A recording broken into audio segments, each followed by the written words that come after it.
Your honour, എന്റെ കക്ഷി ജോയ് താക്കോൽക്കാരനെ ആക്രമിച്ച് ഫാക്ടറി തല്ലി തകർത്ത 3 RIP പാർട്ടി ഭാരവാഹികളാണിവർ. ഇടിവെട്ട് സാബു, പൈലോ പൊറിഞ്ചു, അയ്യന്തോൾ ഷിബു. ഹലോ, ഇവരാണോ നിങ്ങളെ തല്ലിയത്? അതെ യുവർ ഓണർ. തെളിവ് വല്ലതും ഉണ്ടോ? ഉണ്ട് യുവർ ഓണർ. എന്നെ ശാരീരികമായിട്ട് കീഴ്പ്പെടുത്തുന്നതിൻ്റെ ഇടയിൽ ഞാനും ഒരു തിരിച്ചടി അങ്ങോട്ട് കൊടുത്തിട്ടുണ്ട്. ഈ നടുക്ക് നിൽക്കുന്ന ചങ്ങായിയുടെ ചന്തിമേല് ഞാൻ ഒരു വെട്ടിയിട്ടുണ്ട്. അത് ബഹുമാനപ്പെട്ട കോടതി ഒന്ന് പരിശോധിക്കണം. Silence, silence. ചന്തി പരിശോധിക്കലല്ല എൻ്റെ ജോലി. സോളിഡായ എവിഡൻസ് വല്ലതും ഉണ്ടോ? ഉണ്ടാവില്ല യുവർ ഓണർ. ഇനി ഉണ്ടെങ്കിലും അതുകൊണ്ട് ഈ കേസിന് പ്രത്യേകിച്ച് ഡെവലപ്മെന്റ്സ് ഒന്നും ഉണ്ടാവാനിടയില്ല. കാരണം ഇപ്പറഞ്ഞ 4-ാം തീയതി നടന്ന ഹർത്താലിന് 1.5 മാസം മുമ്പ് ഇവരെ 3 പേരെയും പാർട്ടി അച്ചടക്ക വിധേയമായി ഡിസ്മിസ് ചെയ്തതാണ്.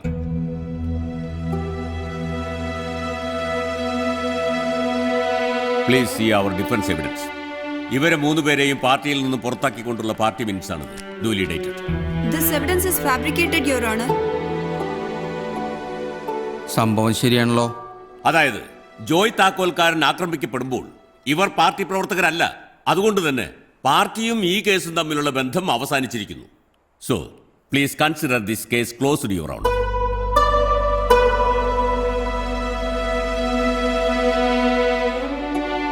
പാർട്ടി പറഞ്ഞിട്ടില്ലെങ്കിൽ പിന്നെ നിങ്ങൾ ഇയാളെ എന്തിനാ തല്ലിയത്? ഞങ്ങളാരും തല്ലിയിട്ടില്ലേട്ടാ. ഏയ് പതുക്കെ, പഴയ ബിൽഡിങ്ങാ. ഇവര് തല്ലിയിട്ടില്ല എന്ന് പറയുന്നു. പ്രൊഡ്യൂസ് ചെയ്യാൻ തന്റെ എവിഡൻസ് ഒന്നുമില്ല. കേസ് തള്ളി പോവല്ലോ താക്കോൽക്കാരാ.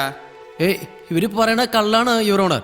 പാർട്ടിയുടെ പേരും പറഞ്ഞിട്ടാണ് ഇവറ്റോളെന്നെ തല്ലിച്ചതച്ചേ. കോടതിക്ക് വേണ്ടത് പ്രൂഫാണ് മിസ്റ്റർ ജോയ് താക്കോൽക്കാരൻ, അല്ലാതെ ഇതുപോലുള്ള ഇമോഷൻസ് അല്ല.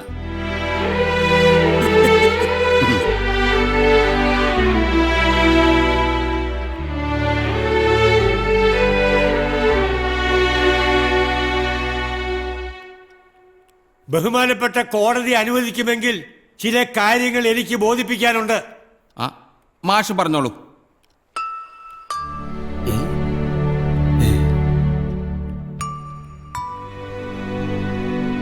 ഇവരും ഇവരുടെ പാർട്ടിയും ഇവരുടെ വക്കീലും പറയുന്നത് പച്ചക്കള്ളമാണ്. മാഷൊന്ന് തെളിച്ചു പറയൂ. ഈ പറഞ്ഞ 4-ാം തീയതി ഹർത്താലിന് ശേഷം 10-ാം തീയതി നടന്ന വഴുതന പ്രക്ഷോഭത്തിൽ ഇവര് 3 പേരും RIPയെ റെപ്രസെന്റ് ചെയ്ത് പങ്കെടുത്തിട്ടുണ്ട്. ഹർത്താലിന് 1.5 മാസം മുമ്പ് ഇവരെ പാർട്ടിയിൽ നിന്ന് പുറത്താക്കിയെങ്കിൽ എങ്ങനെ ഇവർക്ക് പാർട്ടിയെ പ്രതിനിധീകരിച്ച് ഈ പരിപാടിയിൽ പങ്കെടുക്കാൻ പറ്റും? അതിന് വല്ല എവിഡൻസ് ഉണ്ടോ? ഉണ്ട്. ആ പ്രക്ഷോഭം കവർ ചെയ്ത മീഡിയ റിപ്പോർട്ട്സ്, ഫോട്ടോഗ്രാഫ്സ് ഒക്കെ തെളിവായിട്ടുണ്ട്. Objection your honour. ഈ സാക്ഷിയെ പരിഗണിക്കരുത്. മുൻകൂർ പെർമിഷൻ എടുക്കാതെ കോടതിക്കുള്ളിൽ എങ്ങനെ ഒരു സാക്ഷിയെ പ്രൊഡ്യൂസ് ചെയ്യാൻ കഴിയും? അങ്ങേക്ക് വേണമെങ്കിൽ എന്റെ വാദങ്ങളൊക്കെ തള്ളിക്കളയാം. പക്ഷെ ഞാൻ പറയുന്നത് സത്യമാണ്. ഈ രാഷ്ട്രീയ നപുംസകങ്ങളുടെ കൂടെ വേദി പങ്കിട്ടതിൽ ഞാൻ ലജ്ജിക്കുന്നു യുവർ ഓണർ. ഇയാള് കുറെ നേരായിട്ടോ എന്ത് നിന്നെ ഞാനുണ്ടല്ലോ പിടിച്ചു മാറ്റാണ്. അവിടെ പോയിരിക്കണോ? സെക്യൂരിറ്റി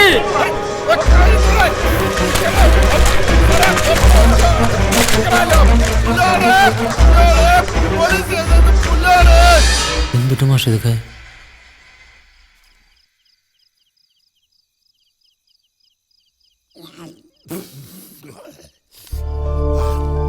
ഈ കേസും ജയിച്ച് പാർട്ടിക്കാരുടെ നിന്ന് പൈസയും കിട്ടിയിട്ട് എൻ്റെ പ്രോബ്ലം ഒന്നും തീരാൻ പോകില്ല പേട്ടാ. അത് ഇന്നെനിക്ക് ഷുവറായി. നിനക്ക് എത്ര ആഴമുണ്ടം വേണം? എത്ര വേണമെങ്കിലും ഞാൻ ഇവിടെ കൊണ്ടുതരും. അല്ലേ വേണ്ട, ഞാൻ അവിടെ കൊണ്ടുതരും. ദേ വരുന്നത് നിന്റെ ഡ്രൈവർ. നമസ്കാരമുണ്ട്. എന്നതാ ഇവിടെ പുതിയൊരു പരിപാടി? നേരെത്രയെന്നറിയോ? നീ പൊക്കോ, ഞാൻ വന്നോളാം. സീരിയസ് മാറ്റർ ആണല്ലോ. കേസിന് എൻ്റെ ഹെൽപ്പ് വല്ലതും വേണോ? നോക്ക്, KC മാത്യൂസിൻ്റെയും പപ്പൻ കോട്ടപ്പുറത്തിൻ്റെയും കംപ്ലീറ്റ് ഫോൺ റെക്കോർഡ്സ് ഞാൻ വേണമെങ്കിൽ ഓഫീസിൽ നിന്ന് എടുത്തുതരാവേ. എടുത്തുതരാവേ. ഒന്ന് പോയടി, എന്നിട്ട് വേണം ഉള്ള പണിയും കൂടി പോവാൻ. അനേ, ഞങ്ങൾ ഒരു കാര്യം ഇങ്ങനെ ആലോചിക്കാറുണ്ടടി. ഒരു കോർപ്പറേറ്റ് ലൈനിൽ ഇവിടുത്തെ പാപ്പന്മാർക്കൊക്കെ ഗ്രൂപ്പ്സും എടുത്തു കൊടുത്താലോ? അപ്പോൾ പിന്നിട്ട് കഴിഞ്ഞിട്ടുണ്ടെങ്കിൽ അവർക്ക് മെസ്സേജ് അയക്കാമല്ലോ, ഗോട്ടിട്ടെന്ന് പറഞ്ഞിട്ട്. എന്താ എൻ്റെ അഭിപ്രായം? ഒരാനയെ വെച്ച് മറക്കണോ? പിന്നല്ലേ ഒരു ചീഞ്ഞ പോൺ. നീ പോയരാ. When I was a papan, all infants are my brothers and sisters. പോവാൻ ജോയ്. നീ പൊക്കോ, എനിക്കിവിടെ കുറച്ച് പണിയുണ്ട്. പണിയൊക്കെ നാളെ എടുക്കാം. Let's go for a drive. Come on, വാ. കുടിച്ചുണ്ടോ? ഇല്ല, ഞാൻ ഓടിച്ചോളാം. വാ. ശരി എന്നാ. ഓക്കെ.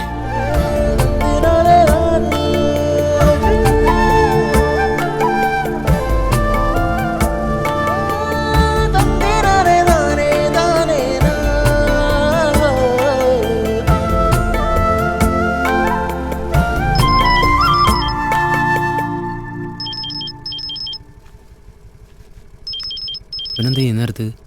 ഹലോ റീനുവേ, എന്തുട്ടാ? എപ്പോ? എവിടെ വെച്ച്? എന്തിനാടാ? ആ ദേ വരണു. എന്നതാ ഉണ്ടായേ? ആ പയ്യനെ കള്ളക്കടത്തിന് പോലീസ് അറസ്റ്റ് ചെയ്തു. കർത്താവേ, എന്തൊക്കെ പുലിവാലാണോ? എവിടാ തണ്ടി? അവൻ എന്തിട്ട് കള്ളക്കടത്ത് നടത്തിയ? എന്നിട്ട് ആനപ്പിണ്ടം ഫ്രെയിം ചെയ്താ ജോയെ, ജാമ്യൊന്നും കിട്ടില്ല. കേസ് നടക്കുന്ന സമയത്ത് ഇങ്ങനത്തെ കുണ്ടാവേണ്ടി ആനപ്പിണ്ട പ്രശ്നമൊന്നും വേണ്ടെന്ന് ഞാൻ അന്നേ പറഞ്ഞല്ലേ. നിങ്ങൾ ഇങ്ങോട്ട് അകത്തേക്ക് വന്നേ. ഇടിവെറ്റന്റെ തല കിടന്ന് പാമ്പ് ഡാൻസ് കളിക്കണം. അല്ല, ഈ ആനപ്പിണ്ടെന്ന് പറയുന്നത് നിങ്ങക്ക് റോട്ടിൽ കൂടെ അങ്ങോട്ടും കൂടെ തട്ടിക്കളിക്കല സാധനം വിചാരം? ഓണേഴ്സിന്റെ അനുവാദമില്ലാതെ ഒരു സാധനം കടത്തുന്നതിനാണ് ഞങ്ങൾ പോലീസുകാർ കള്ളക്കടത്ത് എന്ന് പറയുന്നത്. വണ്ടിയിലുള്ള ആനപ്പിണ്ട് എടുക്കാൻ റെസ്പെക്റ്റീവ് ആന മുതലാളിമാരുടെ പെർമിഷൻ ഉണ്ടോ നിങ്ങക്ക്? മുതലാളി, എന്നെ രക്ഷിക്കും മുതലാളി. കുറച്ച് കഴിയട്ടെ. പോരാണ്ട് എൻവയറൺമെന്റ് ബോർഡിന്റെ കംപ്ലൈന്റ് വേറെയും.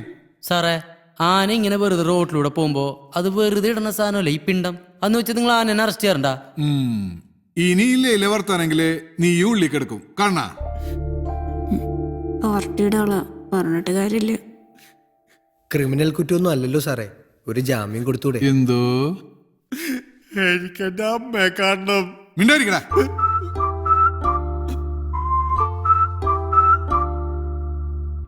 പാർട്ടിന്ന് നേരിട്ട് വിളിച്ചു പറഞ്ഞ കേസാ. ഇനി എന്തെങ്കിലും നടക്കണമെങ്കിൽ കേസ് സാർ വിചാരിക്കണം. എന്റെ പട്ടി പിടിക്കാനുള്ള കാര്യം നിങ്ങൾ ഇവരെ കോടതിയിൽ സമർപ്പിക്കുമല്ലോ. ഞാൻ അവിടെ നിന്ന് ജാമ്യം എടുത്തോളുണ്ട്. വക്കീൽ വക്കീലെ ശരിയപ്പോ നീ റെസ്റ്റ് ചെയ്തോ. പയ്യാ മുതലാളി, എന്റെ കൂടെ കൊണ്ടുപോ മുതലാളി. പോയാ നീ പേടിക്കണ്ട, ജോയേട്ടൻ എല്ലാം റെഡിയാക്കും. ഊറാ ഒക്കെ ശരിയാക്കും. നിങ്ങളുടെ കൂടെ കൂടിയ പിന്നെ എന്റെ ജീവിതം ആന ചവിട്ടിക്കുട്ടി ആനപ്പിണ്ട മരിച്ചോ. എനിക്ക് എന്റെ അമ്മയെ കാണണം. അമ്മേനെ ഞാൻ ഇവിടെ കൊണ്ടുവന്ന് കാണിച്ചാ മതിയാ? ചക്ക സ്ഥലം കലയൊക്കെ നോക്കടാ. ചെല്ലേ. അയ്യോ, ദേ പോടൂ.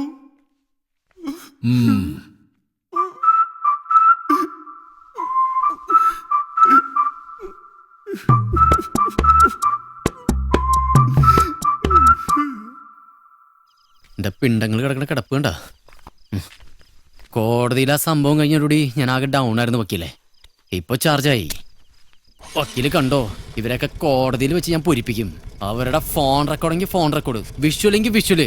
ഒരു കളി കളിക്കാൻ പോണു വക്കീലെ. ഗ്രീനന്തി കയറിയ ഇനി അങ്ങോട്ട് പൂരാണ് വക്കീലെ, തൃശ്ശൂർ പൂരം. നിങ്ങൾ കണ്ടോ? ജോയേട്ടാ, വക്കീലിന് പോകാൻ വേറെ വണ്ടിയില്ലാട്ടോ. അതെങ്ങനെയും പൊക്കോളൂ. ഇതിനൊക്കെ ആരെ പീഡിപ്പിക്കാനുണ്ടാ? നമുക്ക് തന്നെ പേടിയാവണം.